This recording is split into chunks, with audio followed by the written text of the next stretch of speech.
Ali Madawi here with another episode of Ride With Me. Another episode, another sweater, right? Sweater season.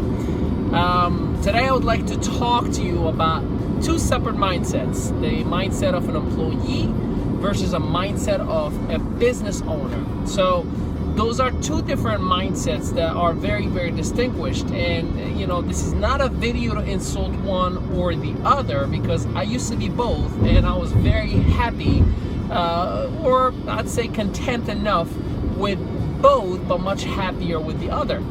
A lot of people want to be business owners, want to have their own businesses, but not everybody has the proper mindset. And I'm not saying that you're not qualified or you can't do it or you can't have it.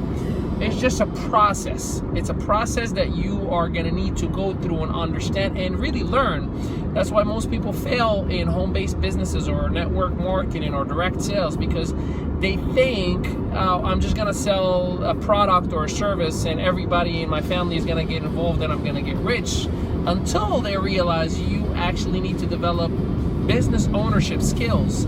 See, the employee has the mentality of make my schedule for me, tell me when to come in, tell me when to leave, tell me how much work I have to do, tell me how much I can get away with and not do, can you please give me a day off? So there's a dependency mindset behind an employee. And again, that's not an insult or a diss to being an employee. I was one, and it's important to make a living. It really, really is. But when you want to become a business owner, you have to change your mindset. You can no longer be dependent on anybody. Meaning you have to make your own phone calls.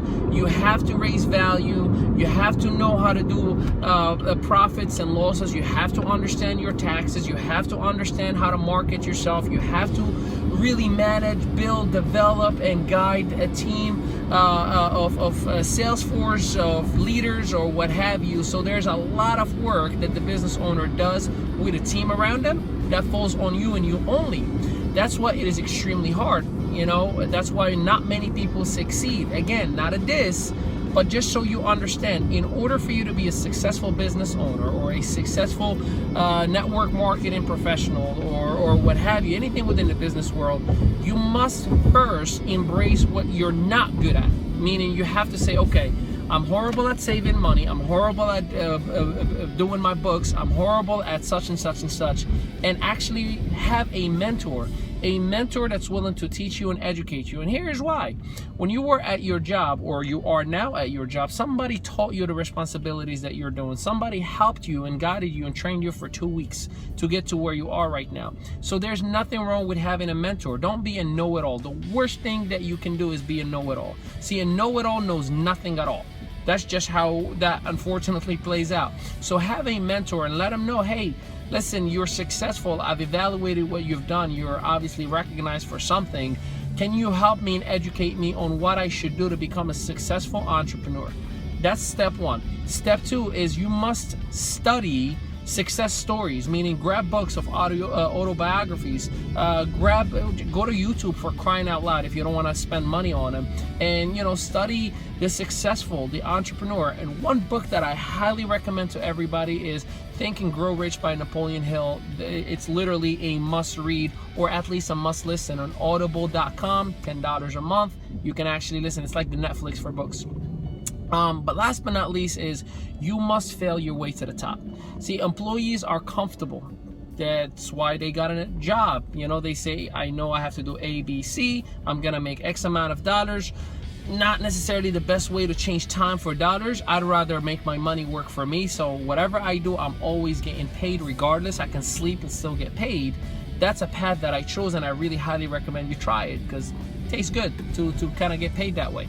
But you gotta really put yourself in a path that walking in. See, you gotta tell this in your head all the time. In business, or in the world of business, if you were to open a restaurant, you gotta tell yourself, I am going in this business with the mindset that if it doesn't work, that I'm going to lose $100,000. That's the entrepreneur's mindset. An employee says, how much can I save and not spend? But the employee, unfortunately, never gets to experience wealth. I don't care how much money you make. as long as somebody is signing your paycheck, that's a lease, because you have to do it again and again and again and again for 30, 40 years. The business owner does it once and it repeats itself for them. And that's unfortunately for you, or fortunately for you, but definitely fortunately for me, how I view life and how we get paid as entrepreneurs. So you gotta be able to fail your way to the top of whatever it is that you're doing. If you're not willing to take risks, if you're not willing to fail, you're unfortunately gonna struggle big time. So make sure you understand, embrace that mindset, and God willing, you embrace the mindset of a business owner, because until you act, think, speak, breathe like a business owner, you'll never be one. You gotta be it, not fake it until you make it. That is the worst thing you can do. That's a myth. That's a lie. Don't fake it. Don't fake it at all. I know people who literally have spent hundreds of dollars on a suit to impress people that didn't care about them. So don't do that. Don't just, it's not worth it. Just act as if you were already a top earner. Act as if you already were successful. How would you carry yourself? Well, do it now, and watch the people you attract in your business and the quality of processes that you'll have going into your success. So fail your way to the top and be the greatest business owner you can be. Ali Madawi, as always, with another episode of Ride With Me. For more information, or if you need help at no cost to you, go to MadawiEnterprise.org. That's like right there in the bottom. See y'all later.